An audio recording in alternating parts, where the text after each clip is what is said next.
lined up for the show tonight? Thanks, Scholar. On tonight's lineup, we take a look at the inclusion of Australia and New Zealand in the 2015 Port Moresby Pacific Games, as well as an update on the PNG Games. And this week, we'd like to introduce something a little different, our special feature where Scholar trains on with the PNG Police. And as always, we wrap up the show with our weekend draws. Sports Minister Justin Chachenko arrived earlier this week prior to Team PNG's return from the Glasgow Commonwealth Games. He also attended a Commonwealth Sports Ministers meeting. Let's take a look at what was discussed. Firstly, I'd like to thank the people of Scotland and the whole organising team of the Commonwealth Games. The Commonwealth Games for Scotland was an absolute fantastic success. They hosted one of the best games ever. Their facilities were state-of-the-art and impeccable. Their organisation, management and administration was just incredible.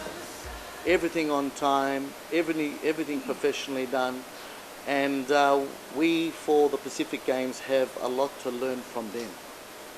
A lot to learn from them. From the smallest thing of accreditation that you carry around your neck to get you into the venues to the actual venue setup. Scotland put it on for the Commonwealth, and they did a fantastic job. The accommodation was great, the food was great, our athletes were treated like superstars, and I'm sure when you hear from them, they'll let you know how their life was in the village. For me, as a Minister of State over there, they treated me with full honour and dignity to the position that I hold, and allowed me to go to all the venues as a VIP and bring our contingent along with us. We were able to sit up in the front row and cheer our Papua New Guinea athletes on in all the events, from lawn bowls right through to weightlifting, rugby sevens, track and field, you name it. For Dika Toa, I was there sitting up the front with all of us sitting there watching her strive for the gold medal. She lifted the best she's ever done, and she is an absolute champion for Papua New Guinea. Dika Toa is a champion, and especially as a woman. And then of course, Stephen Curry, what a champion. Lifting 200 kilos. And that's nearly twice my body weight. Wow, that was the most spectacular lift of the day so far. And the champion. Lifting two of me up in the air, you know. The bar was bending, the weights were so heavy. And for him to lift it over the head, my goodness me, just unbelievable. And he rightfully deserves that gold medal. There's been talk in the media. The Australians are not happy with the result. But I was sitting in the front. I was there with everybody else. All the judges reviewed their decision, every single one of them, and without fear or favour said the lift was fine. They saw nothing. And that's a group of nearly 10 people, 10 judges, 10 officials. All agreed that that lift was fine. So, you know, he once again deserves it. He's been working so hard over many, many years. And it was one of my greatest moments in my life too, especially as a sports minister and representing this country, to give and put around the neck of Stephen Curry the gold medal. One of the things out of the Commonwealth Sports Ministers meeting, which we had at the Glasgow Town Hall, was about SDP, Sports Development for Peace. And Bougainville was used as an example of how sport can bring conflicting parties together. And they also used Rwanda, and they also used Sri Lanka, in how sport can bring fighting factions together. And we are working with the Commonwealth now. They're going to send some experts and assistance to us to help in the Bougainville peace arrangement within Bougainville. Not so much Papua New Guinea and Bougainville, it's within Bougainville itself. This was discussed and it was very, very interesting. So Commonwealth wants to play a bigger role here in the Pacific when it comes to supporting peace and bringing sport in resolving conflict issues in our region. And it might be just a warring faction between, two different highlands groups up in the highlands, but bringing them together when if they're going to play rugby or netball or what have you. But talking about sport, bringing conflict together. So the STP, they called it the Commonwealth. But at the end of the day, my trip was a very productive, busy, successful trip. Every day we visited about 3 or 4 different sporting venues, watching our Papua New Guinean teams and athletes compete against the Commonwealth's best. And it was just an experience that will always go down with me. We all learnt a hell of a lot about how to administrate and manage and run games at the international level. That was a real eye-opener for me. So now that I'm back, I'll be having lots and lots of meetings with Pacific Games Authority and management, and making sure that we're all on target and at the right level for 2015. We'll go for our first break for the evening. Catch us on the other side with more on Hot Squad.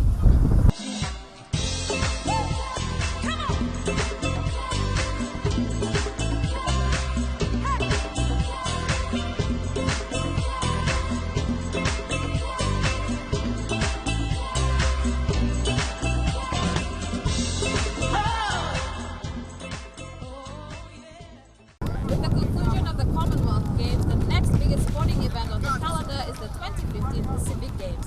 Among our neighbours participating, Australia and New Zealand have been included. The countdown remains for the 2015 Port Moresby Pacific Games and the build-up continues. With the inclusion of Australia and New Zealand into the Games, we can only expect the standard of competition to increase. Let's take a look at what Fiji has to say about our neighbouring countries' participation. We're just hope that we're on par with our calendar, that everything works out well, and that the NS, their officials and their athletes are actually preparing well for. And from what we see so far, they are. While Mrs. Whippy of the Fiji Olympic Committee remains optimistic, she also spares a bit of her time to give us a rundown on Team Fiji's preparations in the lead up to the Games. In terms of total medals, we actually got a bit more than PNG, but PNG, when it came to gold, the gold tally, PNG had managed to get 15 more than us. Without a doubt, PNG's strong contingent remains a considerable threat to Team Fiji. After 2 gold medals and some personal best achievements at the recent Commonwealth Games in Glasgow, PNG is looking to improve their ranking at 3rd place from the last Games in New Caledonia. But with the recent inclusion of Australia and New Zealand, it will be interesting to see just how the medal tally works out. But PNG has a slight advantage in terms of preparations. Not only will the Games be held in PNG, but the upcoming PNG Games provide an excellent platform for our local athletes to put their training to practice and do some trial and error. So far, Team Gulf, Team NCD, Team Central and Team Milne Bay are set to compete. Let's take a look at what the PNG Sports Foundation had to say about the preparations to date. Our last region in the Highlands, we are now putting all the results of all the preparation with the provinces, the feedbacks. Basically, that's what the regional workshop was all about. The onus is on us to ensure that there is quality on how we administer and how we manage teams, and particularly with our preparations towards the 2014 PNG Games. And that is to ensure there is a committee in place in respective provinces. There is delegation of responsibilities, there is regular meetings and consultation. While the majority of provinces are not on track with preparations, be rest assured these games will be bigger and better. Join us on the other side and catch our special feature, Get Involved.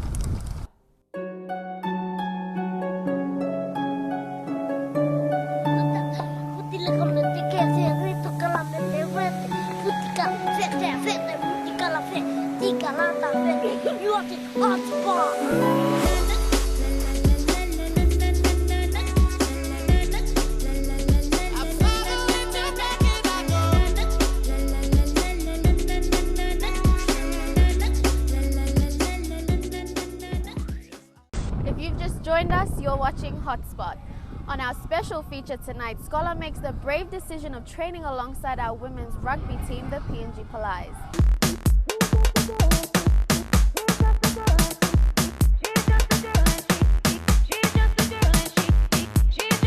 I haven't trained in like 2 months. I'm absolutely unfit, and I'm about to run on with like the coxiest, most fittest girls right here in Port Moresby. So wish me luck. I'm here at the Monier Rugby Park, but before we watch Scholar get involved with the Palais training session this afternoon, let's get to know the girls a little bit better. Here with me this afternoon is Joanne from the Brothers Rugby Club, who is part of the Palais 28 Women Train-On team. Joanne, can you tell us a little bit about yourself? Name, blue one name, and where are you from? My name is Joanne Kuman. I'm from Timbu. Is this your first time to be selected in the Palais squad? Yes, I am. How do you feel to be a part of the national team? I'm very proud because when I am in rugby league, there is no opportunity for us to bring us away from our country. Then I make my choice to be in the rugby union, to play rugby union. Joanne, how do you feel about training under the guidance of coaches Eleanor and Silosi? It's very tough and very nice, so that we can training hard to gain and travel out to win the game. Well, that's Joanne from the Brothers Rugby Club, who is also part of the 28 Women Train-On Palais squad. Let's take a look at Scholar as she gears up to train on with the Palais. She's just a girl and she's on fire. Wish me luck. Dear God, if you hear God, dear God, if you hear God.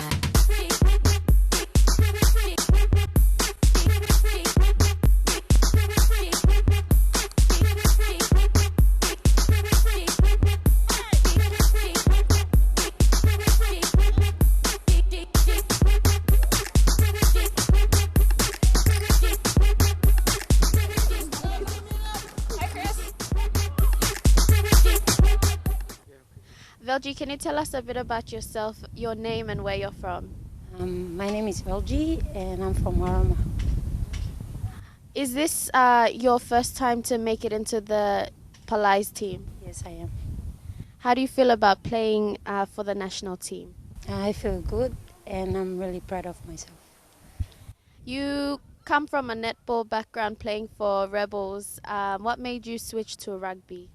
I think I got bit interested to Union, so I decided to come to Union and try. But I didn't expect a sevens team will select me, so yeah. How do you feel about training under both Silosi and Eleanor? I felt good, and I'm trying my best to, work hard and then get into the first 12. Outside of netball and rugby, do you work or do you study? No.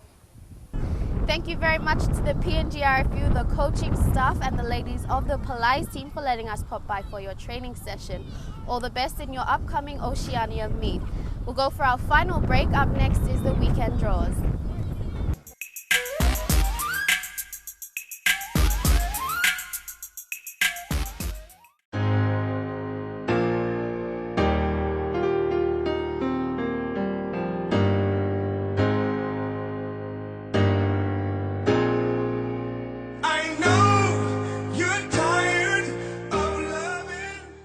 We've come to the end of another show. A reminder that if you'd like us to feature your sports story or get us involved, please shoot us an email at sports@mtv.com.pg. And check out our Facebook page, or if you're in Port Moresby, pop by to our office located 2nd floor, Garden City, and ask for our sports team, and we'll be more than happy to assist. Let's take a look at our weekend draws.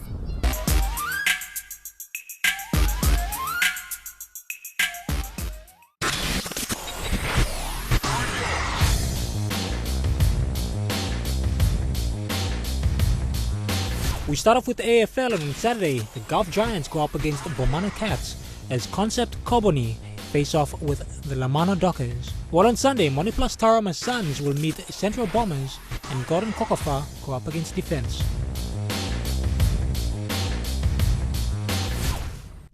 To basketball at the Hohola Courts, and at 1 p.m. on Saturday, Exodus take on KSS Southern Flames in Court 1, and in Court 2, West Jokers go up against PNG Power Chariots.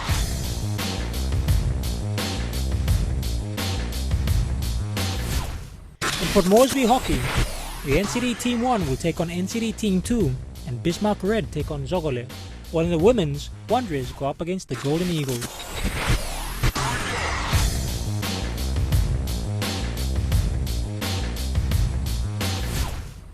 To Rugby League, and Connor Storms will go up against home side Hohola Flies in the first big match on Saturday, and to finish off, Royals will take on South.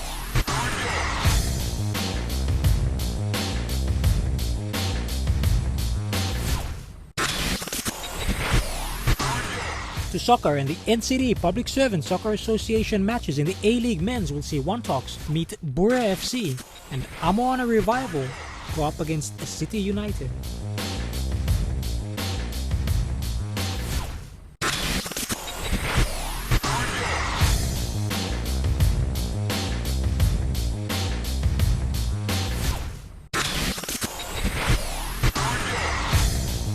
To the Central Province Touch Association and its grand final weekend as the Silverbacks meet the Stallions.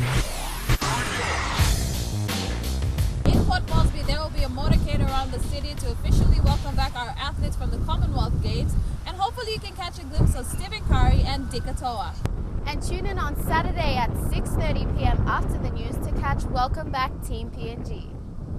Play hard, Play safe, and we'll catch you right here on Hotspot. No high fives.